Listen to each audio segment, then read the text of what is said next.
Leeds at Old Trafford has done to kind of just ease you back into playing at home and give you an idea of it is home and you've got to get results there. Did that whole thing help? Yeah, of course. It's when the last game you played at Old Trafford gave you 6 goals. I'm sure the boys will look forward to it. It gave us confidence, that performance. It also gave us a little gauge on how fit we are, that we could match them fitness-wise. So we know that we have loads of games in a short space of time, but Wolverhampton, they've got even shorter turnaround this time, but they haven't had a midweek game. And I think last season we almost felt as though we were talking about Wolves every week. You played them the full time. They were tight games. Have your players now got more solutions up their sleeves, do you think, to unlock those sort of tight games?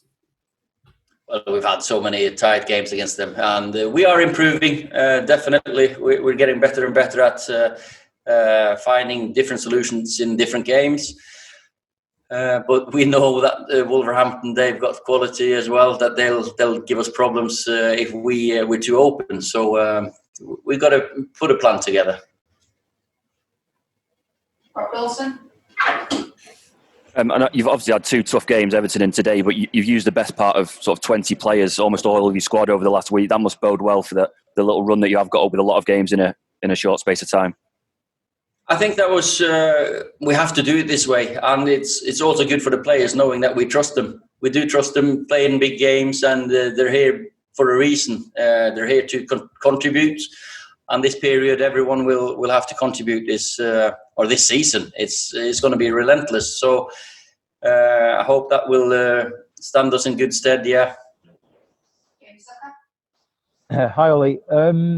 It was obviously a difficult start for Harry earlier in the season, but you've been really pleased with how he's reacted in recent weeks and the form he's shown, because lesser characters might have struggled to get over that period.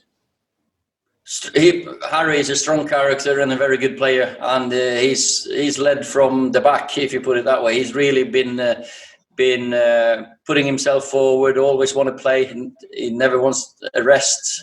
And he's really improved throughout the season with a team, of course, but we can see more and more maturity and more leadership from Harry every game.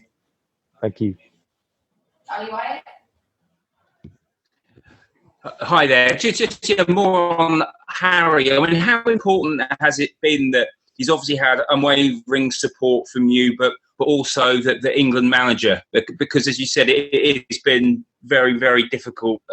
Not many players have had to have what he's had to go through on and off the pitch, have they? Of course, it's I support Harry, and he's such a good human being, and he's in there leading the dressing room. You see where he's very humble, hardworking. He knows when he has to hold his hand up. He's led from the front or the back, whatever you want to call it. He's really gone out there and been a leader in the team and in the dressing room as well. So I'll always support him. I think Gareth will always support him. And then let's just keep on playing football. That's what he wants to do. Simon Stone? Ollie, you mentioned previously about Cavani, and this is how he's going to have to deal with it. But clearly he's a player of immense experience and played at the very highest level. Do you see him as a starter in your team, or someone who is effectively an impact substitute? No, he's definitely a starter. You don't classify a player of that quality as anything else. We've got plenty of starters, more than 11 starters, and that's the thing. When you're at Man United, you should believe in yourself, trust yourself. I trust him, I trust my players, and we've got good competition for places. And he'll probably start more games than he will not start. Thank you. James Nursery? Hello, Ollie. You were talking about Cavani there. The commentators are saying, as someone who wears the number 7 shirt, you have to have real personality to wear that shirt and pull it off for United, as you probably know.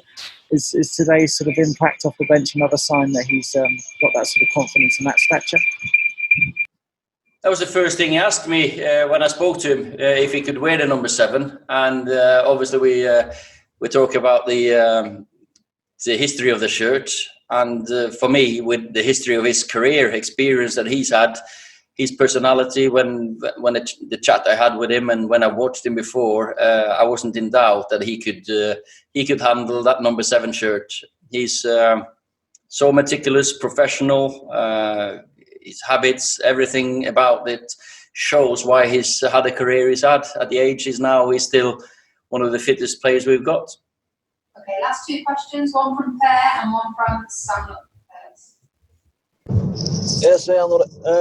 When you have so many games in such a short period of time, how do you manage to prepare your players to the best of your ability, and also what do you do between the games when it's so short between? Yeah, well, this year has been a strange one. When you play for Man United, you get used to the rhythm of playing, recovering. Then again, I've got a big squad, so you have to prepare them physically and mentally. We're more and more consistent in the way we play, the way we want to press, the way we want to be on the ball and off the ball. So with the season as it is, there's not many weeks that you can have preparation on the grass. So there's videos and there's loads of good work by the coaches and the medical staff to get them physically ready. Okay, Sam. And just finally on Edinson, Ole, I know it's around this time of year in January that the club tends to take decisions on players, whether to extend their contract by another year. The way it's shaping up, would you like to, and do you think you'll keep him for next season as well?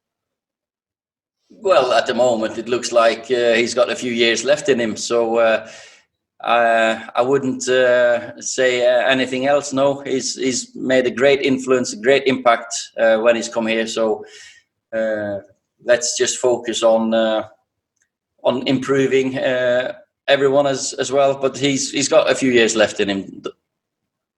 Sorry, I think we've got a question from Andy who's struggling with signal. Hi, Ole. Yeah. Can I ask you about Luke Shaw, and in particular his attacking play in the last few matches, please? Yeah, Luke is one of those lads with strength and power and quality. And of course, we've down the left-hand side, he's created a good relationship with Marcus. Today, Paul came in on the left, and I think that changed the dynamic a little bit. And then that pushes Luke more on. He has to go more then, because if you don't have a wide man in front of you, it's the fullback's responsibility. And I think he grasps that now. Sometimes he's got to stay back more, and sometimes he's the one that goes. And I've enjoyed working with Luke for a couple of seasons now, 2 years, and he's a very, very talented boy that I still want to push on. Okay, thanks everyone. Thank you. Thanks. Cheers.